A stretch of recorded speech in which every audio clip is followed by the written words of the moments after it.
Some might dismiss Red Dead Redemption as harmless cowboy fantasy, but look a little deeper and you'll find this game has plenty to teach you about the human spirit, the nature of redemption, and why it's a bad idea to shoot your horse in the head while you're riding it. If you needed to be taught that. Here are the important life lessons that we've learned from Red Dead Redemption that you'd do well to learn before heading into Red Dead Redemption 2. Hello there. I'll go for a bourbon. I figured cowboys in the Old West basically lived on alcohol because it was guaranteed to be sterile, unlike the water. You're unlikely to find a dead raccoon in your barrel of bourbon. So you'd have thought a hardened frontiersman like John Marston would have the sort of alcohol tolerance you'd traditionally find in the pen-tailed tree shrew from Malaysia, which can drink fermented nectar of up to 3.8% alcohol all night without ever becoming intoxicated. See, you were probably expecting a joke, but instead you learned something. You're welcome. Unfortunately, Marston's limit is precisely 5 drinks, which sounds pretty reasonable until you discover he can literally no longer stand up straight. Well, if it ain't Marston, ain't it? You look like a blackjack player. A handsome blackjack player. Yes. Handily, he shakes it off pretty quickly though, rather than spending 8 hours unconscious and the next 3 days in his pyjamas surviving on leftover pizza. Stop judging me. I can sense you judging me. I hope you brought your wallets, gentlemen. They say clothes maketh the man. Well, they've never madeth the man more often than in Red Dead Redemption. There are a variety of different outfits that cowboy clothes horse John Marston can wear, and many of them offer unique perks. The general gist, though, is that just like in real life, the better dressed you are, the more you can get away with. Like blagging your way into exclusive parties, or getting an upgrade at a hotel, or, ooh, white-collar crime. Take the elegant suit. How could someone in such a beautiful 3-piece suit possibly be untrustworthy?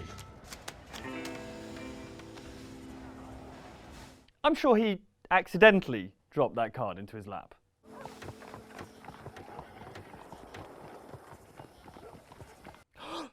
I do declare!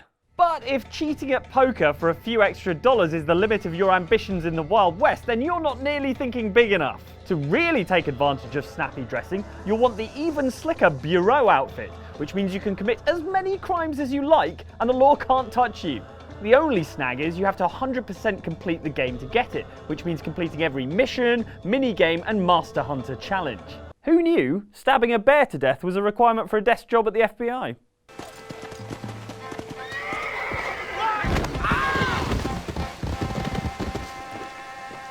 There was us thinking that horses were sturdy beasts built for a lifetime of work on the frontier, ploughing fields, hauling stagecoaches, and finally ending their days being nobly headshotted during free roam multiplayer. But it turns out that horses in Red Dead Redemption's New Austin couldn't be more fragile if they were constructed entirely out of breadsticks. And I don't just mean being tragically caught by a stray bullet during a heated gun battle. Sorry about the horse. Stray bullet.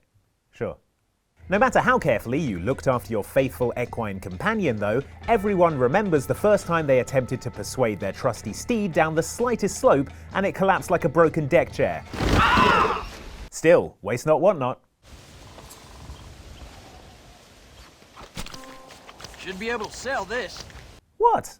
You suffer from rheumatism, lumbago, acute chronic sciatic, neurologic or inflammatory pain? Well, I represent the only company that makes the genuine article that cures headaches, neuralgia, earache, toothache, and it adds vitality and vigor to the healthy man. It's not just our hoofed friends that need to be handled with care. The various humans scratching out an existence in the Wild West are clearly not getting their vitamins because they're just as fragile as the horses are. It's a wonder John Marston survived to the ripe old age of 37. I mean, just look at Professor McDougal in the Undead Nightmare expansion. He can't walk more than 10 metres down a creepy abandoned street without being eaten by a zombie.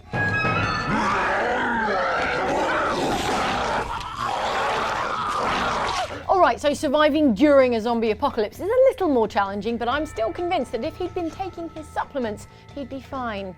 But even in pre-zombified New Austin, human life is a fragile thing. Going too deep into water, that is the substance that 71% of the Earth's surface is covered in, is instantly fatal to humans apparently, and they get hit by just one train and explode like a firework full of offal.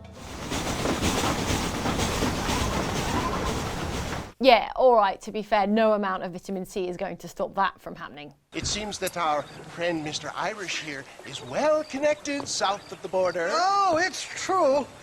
They love me down there. It's like a second home. I've got more friends than you could shake a stick at, should you so desire. Nobody in the Wild West has time to learn anyone's actual name, presumably because with John Marston running around dead-eyeing everyone in the crotch, everyone's life expectancy is just shy of 2 weeks.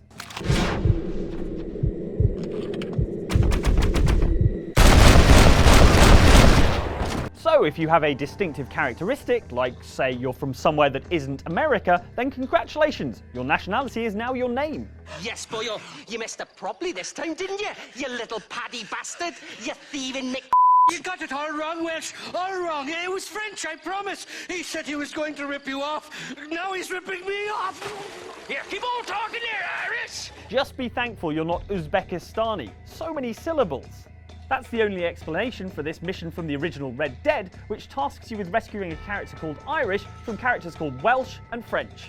Is this the start of a joke? Still, in defence of this outrageous stereotyping, the names Welsh and French are much easier to remember than Alwyn Lloyd and Leander Holland.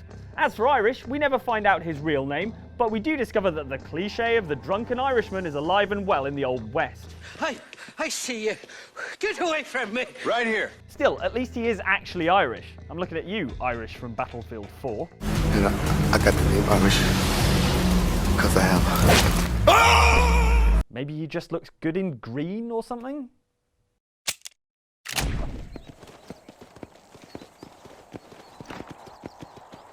The Wild West was a rough, unforgiving place, and to get by, people had to do things that would be found distasteful by modern society, and by Wild West society sometimes. Sorry, partner. Yikes. Luckily, if you want to do bad stuff but don't want your honor level to go down, you can equip the greatest disguise in the whole world, the bandana. No matter what you get up to in Red Dead Redemption, if you're wearing a bandana, no one will think any less of you for it. Shooting horses? Sure. Dragging people around behind you for the best part of a day? Go for it. Starting bar fights? Knock yourself out. Or let someone else do it for you. It doesn't matter if he's wearing all of John Marston's uniquely identifiable clothing, riding his horse, and talking with his voice, the lower part of this mysterious stranger's face is concealed, and therefore we will never know who he is. God damn it! Curse you, mystery man!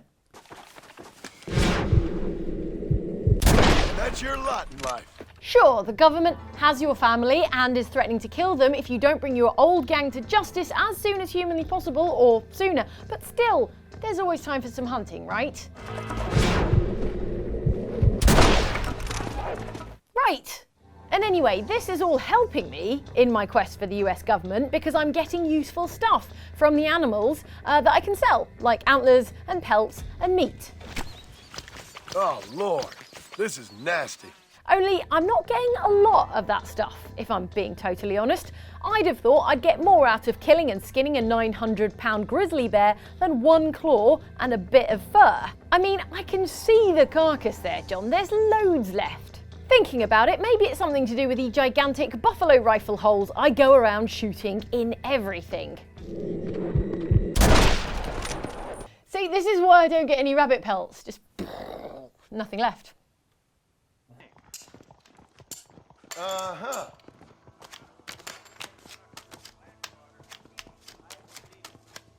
Of course, it could be that hunting isn't your thing and you want to make money some other way. You might be tempted to turn to gambling, but believe me, friends, that's a mug's game. And in the Wild West, you can bet on anything. Horseshoes, liar's dice, stabbing yourself repeatedly in the hand. So you want to keep going? Hello, sir. Did I win? Although you might make some money in the short term, in the long run, the house always wins. So really, the one way to win at gambling is not to play.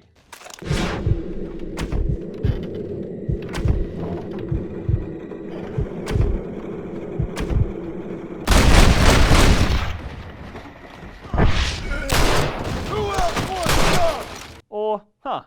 I guess there are 2 ways to win at gambling. You beat me fair and square, partner. Thanks for watching this video about Red Dead Redemption logic that you can take into Red Dead Redemption 2. If you want to watch more stuff about Red Dead Redemption from us, you can check out this video here. Very good, I recommend it. And if you want something else from our other channel, Outside Extra, very good new channel that you should be watching, check out this video down here. I can see you looking at the beard lines there. I was actually attacked by a cougar on the way to the studio. Also, it was Halloween and I went as John Marston. But also the cougar. Both things are true.